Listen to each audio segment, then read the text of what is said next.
थोड़ा बूटा बढ़ाओ ना, बूटा बढ़ाओ बेटी बाप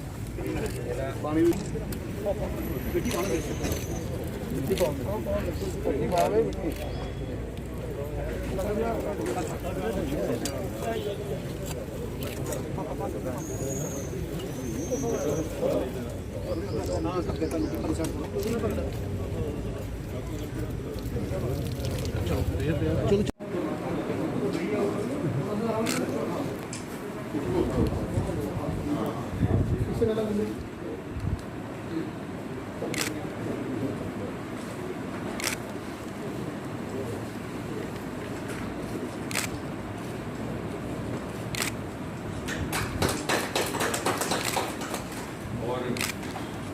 पहले के हमारे मीडिया के मित्र सोचे थे जब पहाड़ी दिया है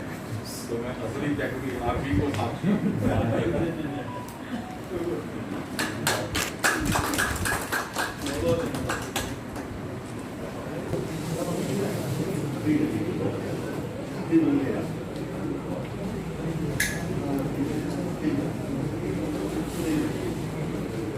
हार्बर मिनिस्टर राजीव जसरोटिया जी,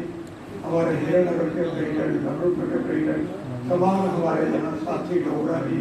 जगत जी, गोपाल महाजन जी जिलाध्यक्ष और तमाम ऑफिसरान, आज यहाँ ये जो आज यहाँ प्रोग्राम रखा गया,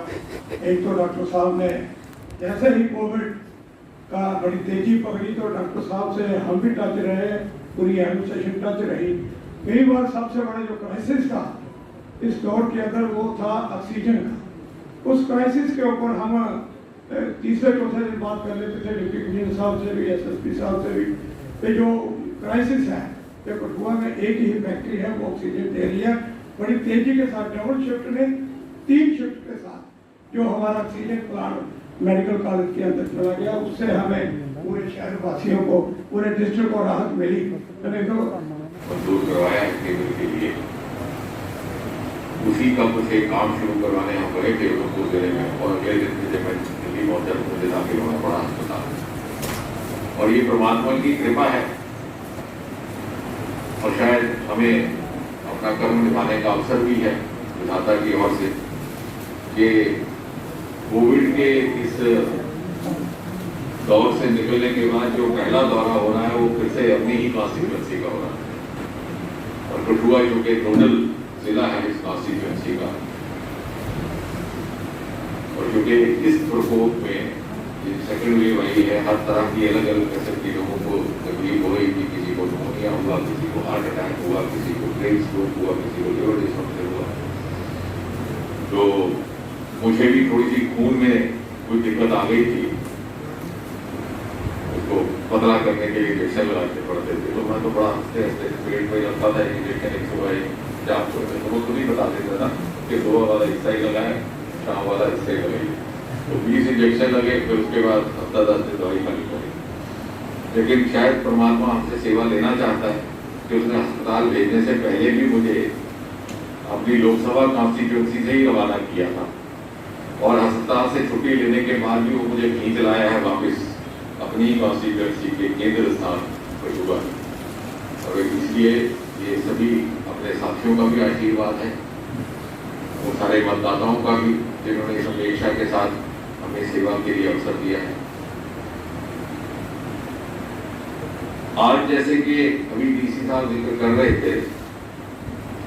इस आपदा में हमने से बहुतों ने अपने प्रियजन भी खोए, और किसी परिवार का कोई सदस्य चला जाता है या किसी के परिवार का कोई मुहाफिज चला जाता है तो उसकी कोई भरपाई तो संभव है नहीं। लेकिन एक समाज के सदस्य होने के नाते हम अपना दायित्व कहाँ तक निभा सके, ये एहसास हमें जिंदा रहे, ये हमारे लिए एक परीक्षा का मौका होता है। और विशेषकर हमारे बच्चे, और विशेषकर ऐसे बच्चे जिनके परिवार का यदि कोई मात्र ब्रेड विनर था, रोटी कमाने वाला वो चला गया, तो उनके भविष्य की चिंता करनी केवल किसी पार्टी मात्र का ही काम नहीं, प्रशासन का मात्र का काम नहीं, बल्कि सारे समाज का दायित्व है। और मुझे लगता है कि इससे सबसे बड़ी प्रेरणा इसके लिए हमें प्रधानमंत्री श्री नरेंद्र मोदी जी ने दी, जब उन्होंने इन बच्चों के लिए आर्थिक सहायता की भी घोषणा की, पढ़ाई के लिए को सहयोग और वजीफे मिले उसकी भी घोषणा की। इसी ख्याल से प्रेरित होकर के हमारे भी मन में आया कि हम कुछ बहुत कर तो नहीं सकते, लेकिन हाँ, अपने अंतरात्मा की आवाज को शांत करने के लिए जो अंदर से कुरेदती है, तो तुमने क्या किया, उसके लिए जितना यथायोग हो सके हम कर पाए। जैसा कि अभी हमारे डीडीसी अध्यक्ष कह रहे थे, एमपी फंड का जो 2.5 करोड़ रुपया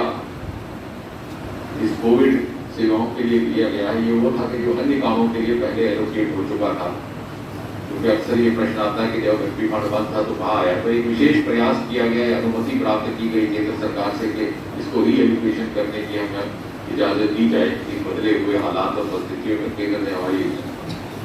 उस अनुरोध को स्वीकार किया और ये सारा का सारा पैसा उसमें। लेकिन उसके अतिरिक्त जो हमारी सामग्री यहाँ आई, जिसका ये जिक्र कर रहे थे, वो हमारे कुछ लाइक माइंडेड साथियों के सहयोग से सबसे पहले उसका आगमन कुशुगा में हुआ, फिर उसके बाद उधमपुर जिले में, और जब कॉन्स्टिट्यूएंसी के 6 जिलों में लगभग थोड़ा बहुत सामग्री का उपलब्ध होना संभव हो पाया, तो फिर क्योंकि एक सुझाव आया कि दूसरे क्षेत्रों में भी जाए, तो सांबा में भी उसको की व्यवस्था की गई, जम्मू में भी, और फिर कश्मीर घाटी से हमारे युवा साथियों ने फोन किया कि साहब हम भी आ चुके हैं, तो हमने वहां भी उसकी व्यवस्था की। लेकिन इस सब के अतिरिक्त इन बच्चों के लिए जो आज कार्यक्रम किया है, कुछ एक अपने निजी साधनों से और कुछ एक हमारे संपर्क में जो काफी समय से जुड़े हैं, क्योंकि शायद बहुत से लोगों को यहाँ मालूम नहीं होगा कि मैं जब प्रैक्टिस किया करता था तो 1996 से मैंने अपने लिए एक नियम बनाया था कि जो भी बच्चा डायबिटीज से प्रभावित मेरे पास आता, डेस्टिट्यूट, उसके परिवार में इतने साधन नहीं होते क्योंकि वो लाइफ लॉन्ग इंसुलिन लेनी पड़ती है, इंसुलिन डिपेंडेंट, तो हमने ये संकल्प किया था और एक नियम बनाया था अपने क्लिनिक में कि उसके लिए लाइफ लॉन्ग इंसुलिन की व्यवस्था हम करेंगे। और सबसे पहला जो बच्चा आया, मुझे उसका नाम भी अभी तक याद है, सोमराज था किश्तवाड़ का, अब तो वो एक सेल्समैन बन चुका है किसी केमिस्ट की दुकान पर। तो उसके लिए रहने की भी व्यवस्था नहीं थी क्योंकि उसके माँ का देहांत हो गया था, पिताजी ने दूसरा विवाह किया था, जो दूसरे विवाह के बच्चे थे उनको संभालना भी उनके लिए कठिन हो रहा था। तो हमने उससे कहा कि आप